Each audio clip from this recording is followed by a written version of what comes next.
So I'm going to talk a little bit about chess diet, and the fact that we're playing in French here is kind of funny because I just got off an Air France flight where they had meals that were wonderful and different and mysterious. And um, diet should have nothing to do with things, but people torture prisoners and inmates by withholding things like protein. So high protein diet has to help your brains. Um, there's a variety of things that can do, and I've addressed this in another video. But today, there's this topic called nootropics, and nootropics are something that Silicon Valley has apparently somewhat endorsed. People are all taking all these supplements to try to get their brains working better, and getting into creative coding rooms and like technical situations. And you would think that if there was a drug that would enhance chess, somebody would have found it. The Russians, somebody would have developed something somewhere that really gets people peak performing. Well, what I've noticed is that a lot of the top players I've played in my life drink a lot of tea during the game. In fact, with thermoses, they just sit there and drink tea. And I've never found tea to do much for me at chess. However, I've found coffee to do quite a bit for me at chess. So if I drink some coffee, I'm a much better chess player. I'd say I'm 100 points better on coffee than not on coffee. Now, in this particular game I played this morning, we're going to play against the Whenever French again, and the Whenever players lock you up and do whatever they can to create a closed environment where they don't have to think tactically. And what we like to do is reverse all that by giving away material and then going after their h7 pawn, which I do in this game. But before we go on to the game, which is a fairly short game, I'm going to plug some coffee, and I'm not going to give you the brand name because I don't give out names of even companies or people. But the fact is that, in fact, I don't even give out my own name if you notice.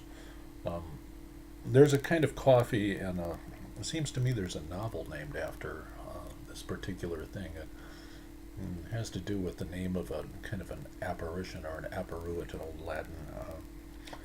So there's a kind of nootropic coffee that has various things in it like L-theanine and various other additives, and it's legal to buy, and I don't notice a great deal of difference between the taste of it and normal coffee, but I do notice I can't drink very much of it without kind of going kind of bonkers. So I drink a little of this coffee, and frankly, my record after drinking a little of this coffee is practically flawless. And as soon as anybody ever gets into these videos, aside from my students, and listens to this, they're going to start finding this stuff if they haven't already. But the fact is that this coffee, it's either the placebo effect, having a tremendous ability to make my mind go faster and recall things, or this coffee really has something that sharpens your brain skills. So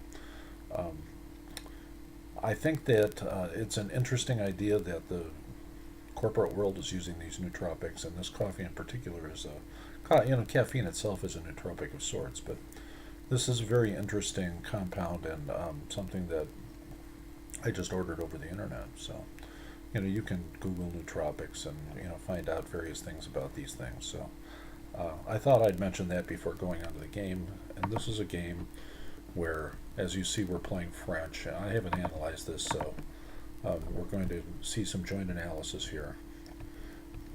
Here's the move that I make against the Whenever. It's a very old-fashioned move, and it gives equality. Now this player decides to exchange off, which to me is idiotic. Equally idiotic is I take back with the pawn when I have the bishop available. So I take back with the pawn. It's not quite as good, but it's a very familiar situation. I mean, the bishop is so much more active on c3, and there's no real reason not to do it. So the fact is that I did it, and I did it for a specific reason. It's because I'm very familiar with these kinds of formations.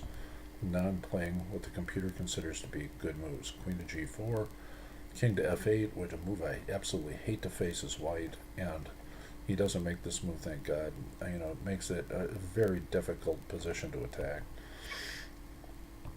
So he moves, and now I decide to take him up on his offer of pawns.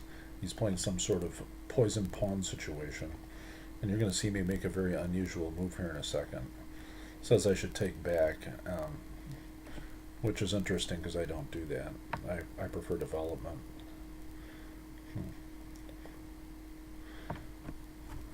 Um, the point is that the queen covers a c2 square in this situation, so taking back and then pushing c3 probably works pretty well. So I didn't do that. Knight to f3, allowing him to have my pawn. And now I realize the standard move is bishop to g5 here, and the fact is the bishop to g5 threatens to pin his other knight and uncouple his position with that rook. However, I just take the pawn, and the evaluation is essentially equal. He needs to get his queen out of there, which he doesn't do. Now, I come up with an interesting idea here.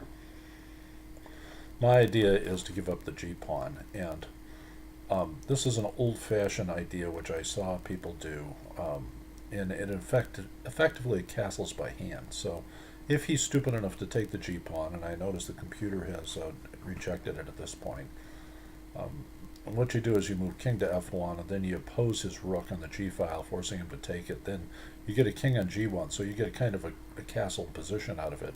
But he loses his rook there, and since his queen is not is sitting back where it's clogging up the place, he can't castle queenside very easily. He's faced with a dilemma, and you're going to see this occur in this game. And interestingly, the computer likes what I'm doing. And now I'm up practically 2, and it says he's forced to move knight to f5, which he did in the game. And now bishop to d2 is the right move, which is probably a much better move than I played. So I could not see that move. I simply took the knight off.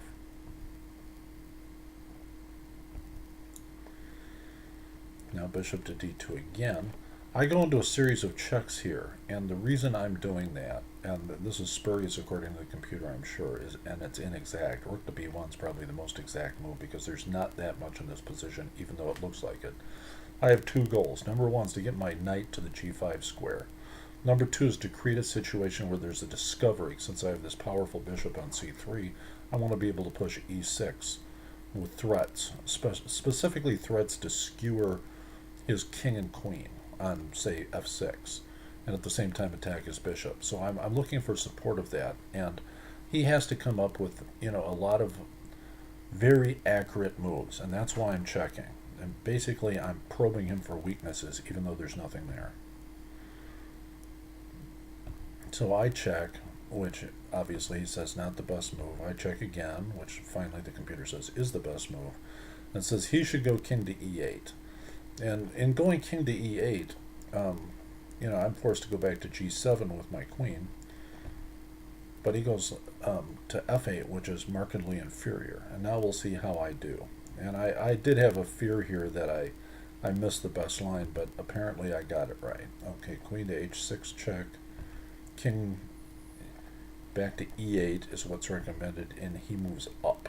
So now it says knight to d4. That's a great move. Okay, so I didn't see that either. I moved knight to g5, I'm pretty sure. And now it even says rook to b1's better. So computers are really good at this kind of position. Knight to d4 obviously works because there's this mate that obviously shows up with bishop to b4 followed by the queen down. So I move my knight out, and all of a sudden I'm giving him great space. Well, I had a winning game, now I'm only up 1, but there's apparently only one saving move in this position, and that's bishop to e6. Obviously it gives his king a place to go, and I'm going to get a lot of pressure anyway out of this. After that I'm going to take it, he's going to take back, I'm going to check on g7, he's going to move to the 8th rank, and then I'm going to move my bishop back, and where it probably belonged anyway, go to g5, move rook to b1. He's going to be under a lot of pressure with a pin piece. So in effect, he makes a terrible move. I actually expect to move, similar, like maybe queen to g8 or something, at least taking that knight out of play for a minute. Then there were all kinds of mating threats that would follow. I was going to check, and for one thing, I've got all these powerful combinations of checks followed by, just moving my king and then moving my knight so it can get to f6, things like that. So now we play this instantly, king to e8, and he gets the push and the game's over. So he resigned at this point, but it's a very short game, and I just wanted to show you a game that I played very lucidly and didn't make a lot of mistakes in. In fact, I think the computer said I made one mistake. And that mistake was not that critical. I was actually antagonizing my opponent into making an error. So um, he's faced with mate in two if he takes my bishop. So he's got a choice of losing his queen or getting mated. And I'm going to entitle this video Nootropics. So we'll see what happens there. It's really the continuation of the French defense. Thank you today.